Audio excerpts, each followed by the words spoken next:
नमस्कार दोस्तों, जय श्री राधे कृष्णा। आज हम आपके लिए सोमवती अमावस्या की कहानी लेकर आए हैं। कहानी सुनने के बाद आप हमारे चैनल को सब्सक्राइब करें, बेल आइकन को प्रेस करें ताकि हमारी वीडियो की नोटिफिकेशन सबसे पहले आप तक पहुंचे। वीडियो को लाइक और शेयर जरूर करें।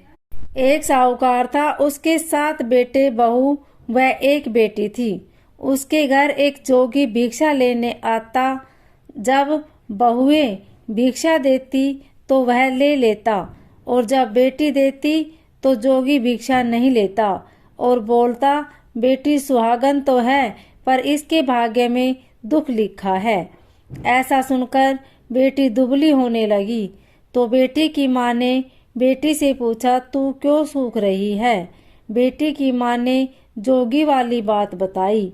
दूसरे दिन माँ ने छुपकर जोगी की बात सुन ली और जोगी के पांव पकड़ लिए और कहा कि आप ही कुछ उपाय बता सकते हैं कि इसके भाग्य में क्या लिखा है, इसका उपाय बताओ।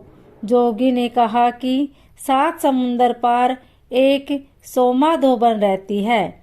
वह सोमवती अमावस्या का व्रत करती है। यदि वह इसका फल इसको दे दे तो इसके भाग्य में लिखे दुख टल जाएंगे।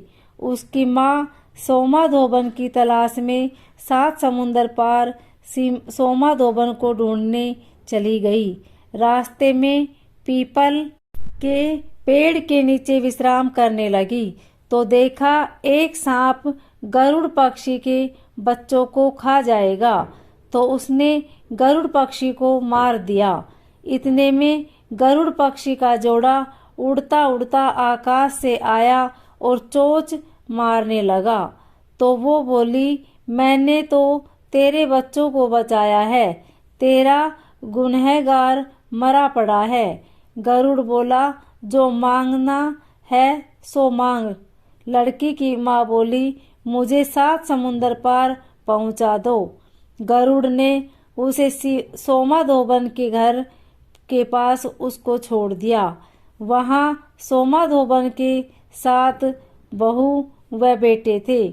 बहू काम करते हुए सोमाधोबन को खुश करने के लिए सारा काम उसके उठने से पहले कर देती। सब सोचने लगे कि यह काम कौन करता है। सोमाधोबन ने सोचा, सारा काम कौन सी बहू करती है, देखना चाहिए। चुपचाप आंख बंद करके सो गई तो देखा एक औरत आई और सारा काम करके जाने लगी।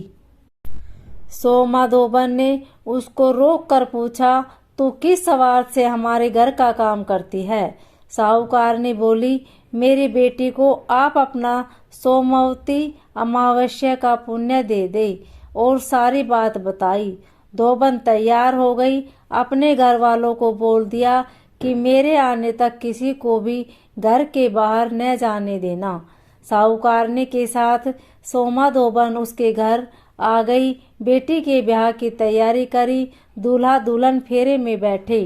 दूल्हा के पास सोमाधोबन मिट्टी की कढ़ाई, कच्चा दूध और कच्चा सूत लेकर बैठी। इतने में दूल्हे को डसने के लिए सांप आया। धोबन ने उसे हांडी में डाला और कच्चे सूत से हांडी बांध दी तो सांप बोला, दूल्हा तो डर के मारे मर गया, तू उसे जीवन दान दे। सोमाधोबन ने उसके ऊपर छींटे दिए और कहा, आज तक जितनी सोमवती अमावस्या करी उसका पुण्य साहूकार की बेटी को लगना, और जो अमावस्या करूं उसका पुण्य साहूकार की बेटी को लगना, और आगे जो अमावस्या करूं उसका फल मेरे पति को लगना। इतना बोलते ही दूल्हा उठ गया।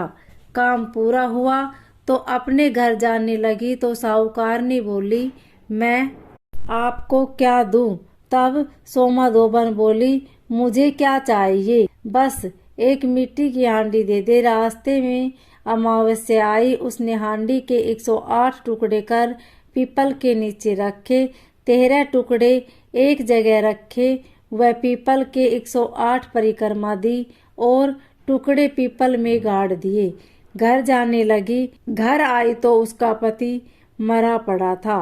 उसके पति पर सुहाग का छींटा दिया और कहा, मेरी अमावस्या का फल मेरे पति को मिले। ऐसा कहते ही उसका पति जीवित हो गया। एक ब्राह्मण आया और बोला, सोमवती अमावस्या का जो किया हो वो दान दो।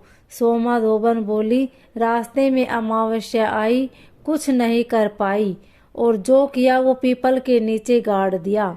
ब्राह्मण ने जगह खोदी तो पाया कि वहाँ 108 व 13 सोने के टुकड़े रखे हैं। इकट्ठे करके वो घर आया और धोबन से बोला, इतना धर्म किया और कहती है कुछ न किया। सोमा धोबन बोली, ये सब तुम्हारे भाग का है, आप ले आओ। ब्राह्मण बोला, मेरा तो चौथा हिस्सा ही है, बाकी 3 हिस्सा आपकी इच्छा हो उसको देना। ब्राह्मण ने नगर में ढिंडोरा पिटवा दिया, सब जन सोमवती अमावस्या का व्रत करे। हे सोमवती अमावस्या, साहूकार की बेटी को दिया वैसा अमर सुहाग सबको देना। जय बोलो सोमवती।